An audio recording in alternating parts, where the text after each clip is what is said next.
Good morning. So today we're going to talk about spiritual gifts, and I'm really excited about that. I haven't always been excited about talking about spiritual gifts because I always felt for a long time that, first of all, I didn't have any. And if I did, they probably weren't as good as other people's.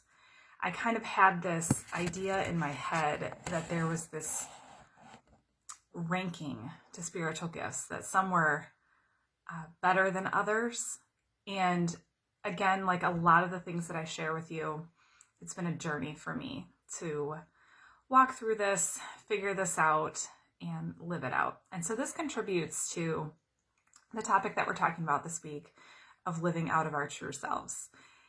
But first, we have to get to know who we are. And for me, as a person of faith, of Christian faith, for me, one of those things that I need to figure out is what my spiritual gifts are. So I'm hoping that this will inspire you to do the same. We started talking about spiritual gifts just briefly in church one day, and then our small group was talking about it.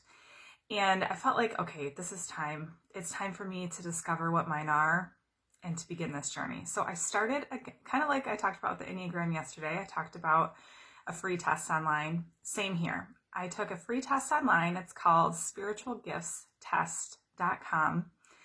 And it was pretty brief, and it gave me a listing of spiritual gifts and kind of ranked them in where I scored high and average and then lower.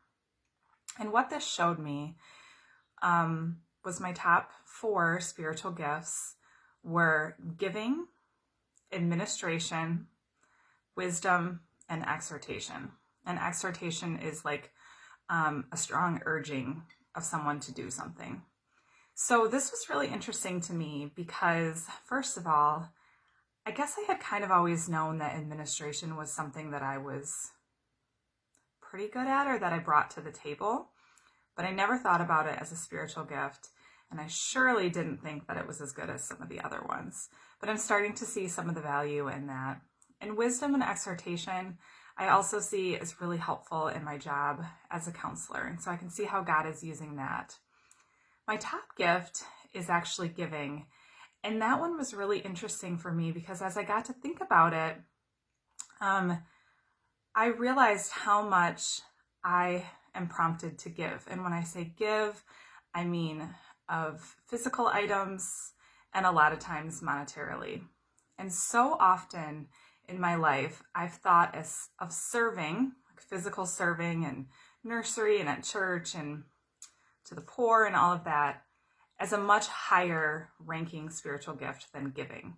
And so I realized that I wasn't living out of my true self. I was holding back in giving and feeling like I had to do certain things in serving in order to live up to some certain standard. Now, I'm not saying serving is not important. I actually do serve at church in a capacity that I feel like uses my gifts, But I realized that in order to really live out of my true self, that I needed to tap into this gift of giving. And so I shared a picture today on Facebook of the back of my car, and that was last week, and I was taking some things to Goodwill, things that had value, but that I didn't want to sell for the money. That for me, I'd rather give that to someone. We gave away a lawnmower last week.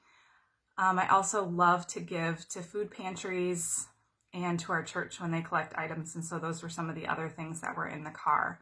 And I realized that I just feel so alive when I do that. And while I try to step out of my comfort zone and lean into other spiritual gifts as well, I really found that I feel the most alive when I live out of the spiritual gifts that I have. So I want to put this in a little bit of a biblical perspective for you. And I was doing some reading today to just find the best scripture that I could to kind of show this to you. So I'll read parts of this, but if you look at 1 Corinthians 12, that is where we hear and talk about one of the spots that we talk about spiritual gifts.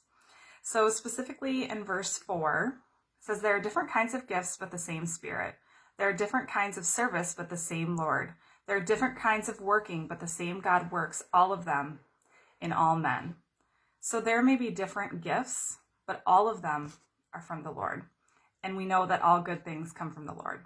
So, and then it goes on in verse 7 through 11. Now to each one, the manifestation of the Spirit is given for the common good. To one there is given through the Spirit the message of wisdom, to another the message of knowledge, to another faith by the same Spirit. And he just continues to walk through some of the different gifts. And then this part I thought was really important. 1 Corinthians 12, verse 14 through 19. Now the body is made up of one part, is not made up of one part, but of many. If the foot should say, because I am not a hand, I do not belong to the body, it would not, for that reason, cease to be part of the body. And if the ear should say, because I am not an eye, I do not belong to the body, it would not, for that reason, cease to be part of the body. And again, it continues, and you can read that. But if we all say, my gift is not good enough, so I'm not going to use it, we're not doing our part in God's kingdom work. So I encourage you to check out that a little bit more on your own, and also to just find out what your spiritual gifts are. We all have them, and to lean in. I hope you guys have a great day. Let me know if you have any questions.